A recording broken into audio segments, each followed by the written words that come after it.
उड़ता वही है जो फड़फड़ाता है। उड़ता वही है जो फड़फड़ाता है। ठीक है।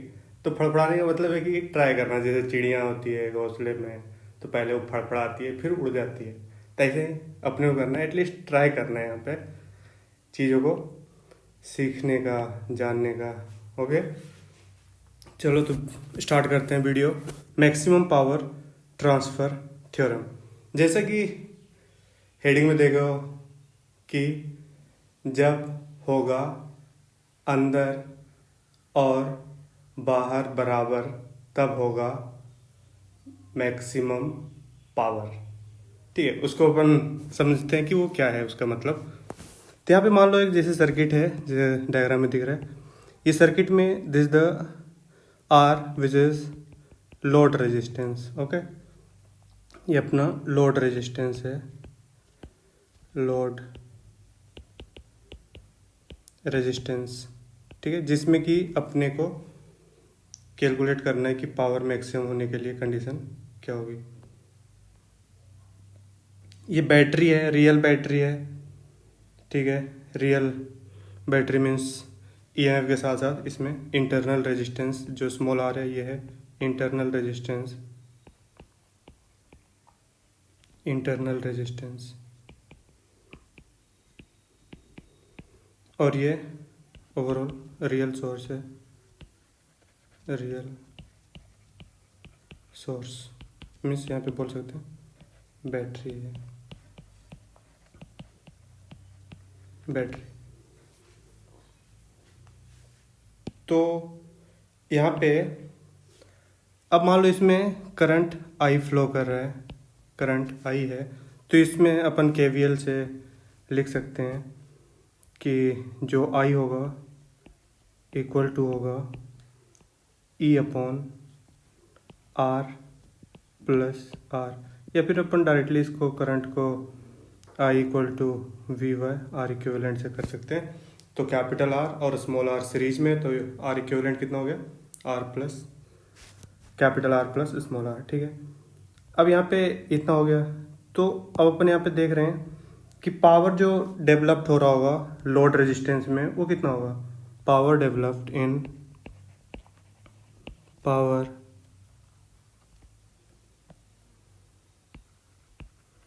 Developed in load resistance, load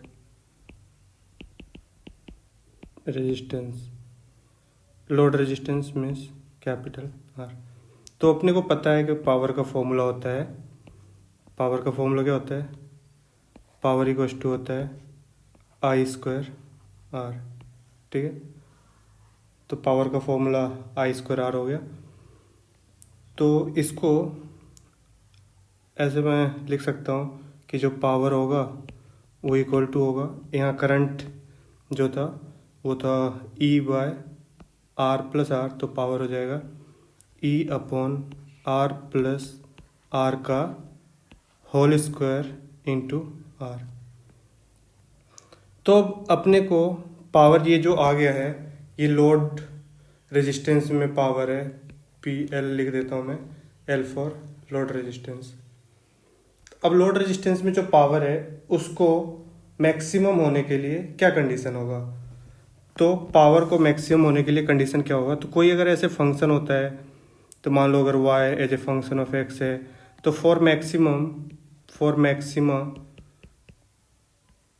अपन क्या करते थे, d y upon d x equal to 0। वही यहाँ पे करेंगे। यहाँ पे जैसे y as a function of x है, तो y as a function of x ऐसे, तो यहाँ पे x क्या है, वेरिएबल है,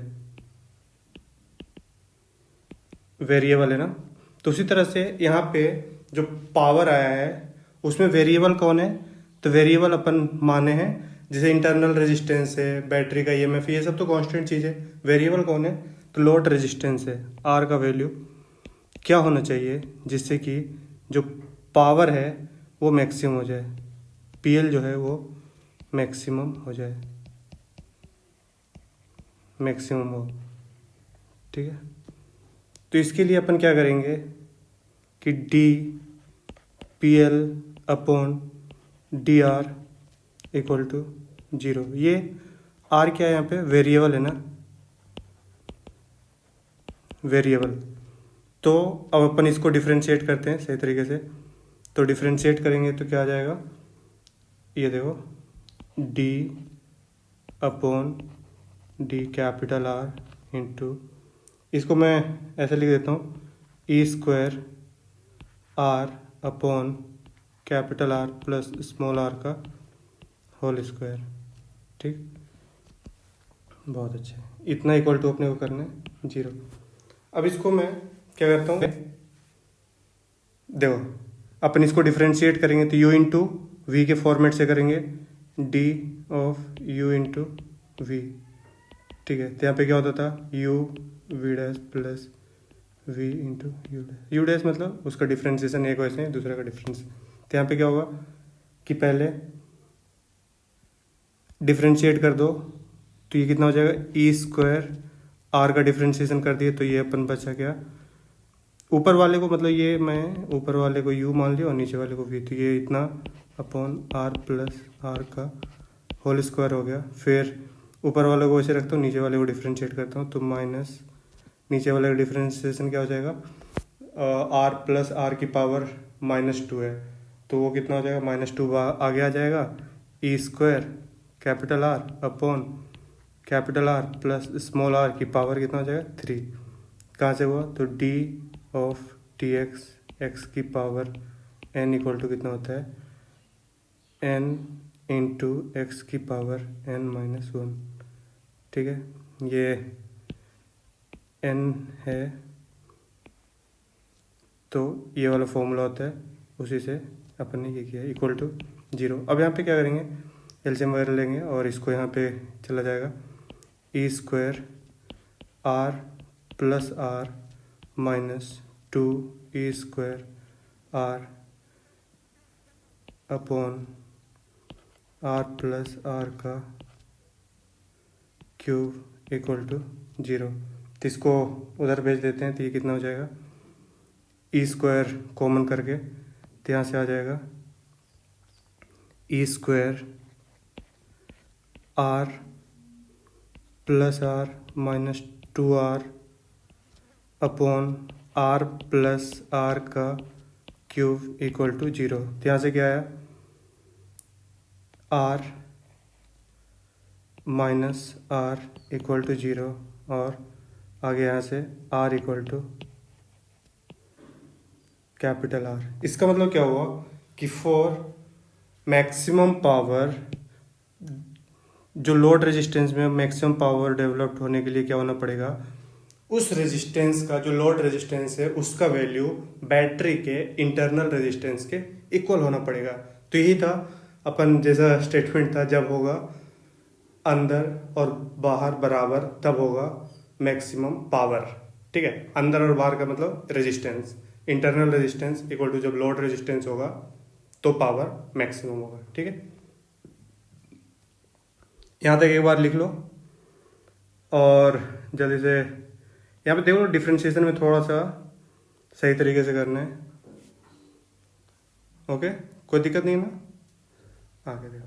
तो इसका मतलब क्या हुआ कि जब R equal to capital R मतलब internal resistance equal to load resistance होगा तो पावर जो होगा मैक्सिमम हो जाएगा। तो इसका मतलब क्या होगा, it means power output is maximum when external resistance is equal to internal resistance. External resistance को अपन चाहे तो यहाँ पे लोड रेजिस्टेंस भी बोल सकते हैं, लोड रेजिस्टेंस। ठीक है, तो यहाँ पे क्या हो जाएगा कि जो पावर और लोड रेजिस्टेंस के बीच में ग्राफ बनाए तो इस तरह से, तो पहले क्या होगा कि ये इस तरह से इंक्रीज कर रहा होगा और फिर जब कैपिटल आर का वैल्यू स्मॉल आर के इक्वल हो गया होगा तो उस समय पावर क्या हो गया होगा, मैक्सिमम। ठीक है, तो अपन निकालते हैं, यहाँ पे देख लो ये ग्राफ है। ठीक है, अब अपन निकालते हैं कि मैक्सिमम पावर जो डेवलप हो रहा होगा वो कितना हो रहा होगा, maximum power transfer to the load resistance, मतलब उसमें जो डेवलप्ड हो रहा होगा, ट्रांसफर हो रहा होगा, मतलब यहाँ पे ऐसे बोल सकते हो डेवलप्ड हो रहा होगा टू लोड रेजिस्टेंस, वो कितना हो जाएगा, अपने को पता है कि जो लोड रेजिस्टेंस में पावर होगा आई स्क्वायर आर, तो R equal to capital R है, तो यहाँ पे कितना हो जाएगा E square upon 4 R. Overall power resistance जो पावर है लोड रेजिस्टेंस में कितना होगा ई स्क्वायर बाय 4 आर। तो इनपुट पावर जो रहा, इनपुट पावर मतलब क्या हुआ कि बैटरी से जो पावर आया है, तो इनपुट पावर कितना होता है। तो अगर कोई बैटरी है, ऐसे मान लो एक कोई सोर्स है, ऐसे बैटरी का ये सोर्स है, इसमें से करंट अगर आई जा रहा है, इसका ईएमएफ ई है, तो पावर कितना हुआ पी इक्वल टू होता है E into I, power equal to V I, वहीं से ये आ गया। ठीक है, तो पावर यहाँ पे अगर आई का वैल्यू में रख दूँ तो आई इक्वल टू कितना है ई बाय 2 आर। तो जो पावर इनपुट हुआ उसका वैल्यू कितना हो जाएगा ई स्क्वायर बाय 2 आर। ठीक है, अब अपन यहाँ पे देखते हैं कि जो पावर इनपुट आया वो ई स्क्वायर बाय 2 आर आ गया।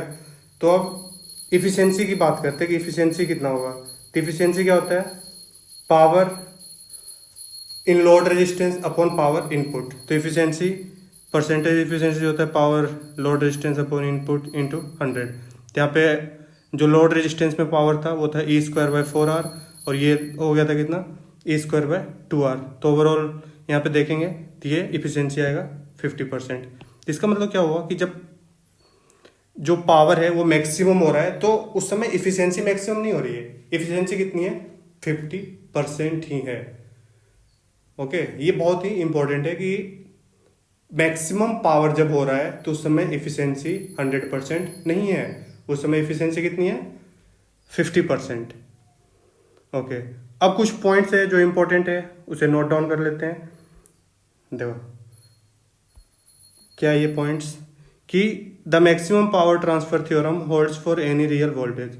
रियल वोल्टेज कोई भी रियल वोल्टेज होगा तो उसके लिए अपन ये लगा सकते हैं। तो यहाँ पे क्या होगा कि मान लो अभी जैसे वहाँ पे अपन जो सर्किट बनाए थे उसमें सिंगल रेजिस्टेंस लोड रेजिस्टेंस था, और यहाँ पे इंटरनल रेजिस्टेंस प्लस बैटरी इस तरह से थी। ये अपना सोर्स था और ये लोड रेजिस्टेंस था। तो उससे क्या हो रहा होगा कि अपन यहाँ पे कंडीशन जो आया मैक्सिमम पावर ट्रांसफर का वो क्या है R L equal to small R, मतलब internal resistance equal to load resistance. तो उसी तरह से आर की जगह जो लोड रेजिस्टेंस है उसकी जगह हो सकता है पूरा एक सर्किट हो, पूरा दो सीरीज में हो पैरेलल में, इस तरह से हो सकता है। तो उसके लिए कैसे निकालेंगे मैक्सिमम पावर की कंडीशन। तो द रेजिस्टेंस आर मतलब load resistance may be single resistor और may be equivalent resistance of collection of resistor. ठीक है, तो इंटरनल रेजिस्टेंस उस समय क्या होगा पूरा जो लोड रेजिस्टेंस का इक्विवेलेंट रेजिस्टेंस है उसके इक्वल आ जाएगा। ठीक है, तो हर बार की तरह इस बार भी है एक होमवर्क, इसे नोट डाउन कर लो और इसका आंसर बताना है कमेंट करके कमेंट सेक्शन में। क्वेश्चन क्या है फाइंड इंटरनल रेजिस्टेंस। यहाँ पे इंटरनल को मैं वेरिएबल मान लिया हूँ कि आर को बताना है इन टर्म्स ऑफ किसके कैपिटल आर, कि स्मॉल आर का वैल्यू क्या होगा in terms of capital R for ये सोर्स है पूरा मैक्सिमम पावर ट्रांसफर। ओके, तो आज के वीडियो में इतना ही। आगे और भी ऐसे इंटरेस्टिंग वीडियो के लिए चैनल को सब्सक्राइब करो, आपका अपना चैनल है। ओके, और हमेशा की तरह लास्ट में मैं यही बोलूँगा कि हार्ड वर्क का कोई भी रिप्लेसमेंट नहीं है। अगर तुम्हें अपना गोल अचीव करना है तो तुम्हें हार्ड वर्क करना ही पड़ेगा। स्मार्ट वर्क वही लोग कर पाते हैं जो पहले हार्ड वर्क कर चुके हैं। इसलिए स्मार्ट वर्क मत बोलो, हार्ड वर्क करो। पहले हार्ड वर्क करते करते तुम्हें खुद पता चल जाएगा कि कैसे अपन स्मार्ट वर्क कर सकते हैं। अच्छा इतना नहीं पढ़ के, अच्छा ये वाली चीज़ों को ऐसे करने से पता चल जाती है चीज़ें, तो तुम्हें खुद ही पता चलेगा। तो उससे पहले तुम्हें क्या करना पड़ेगा हार्ड वर्क। ओके, तो आज के वीडियो में इतना ही है। Thank you.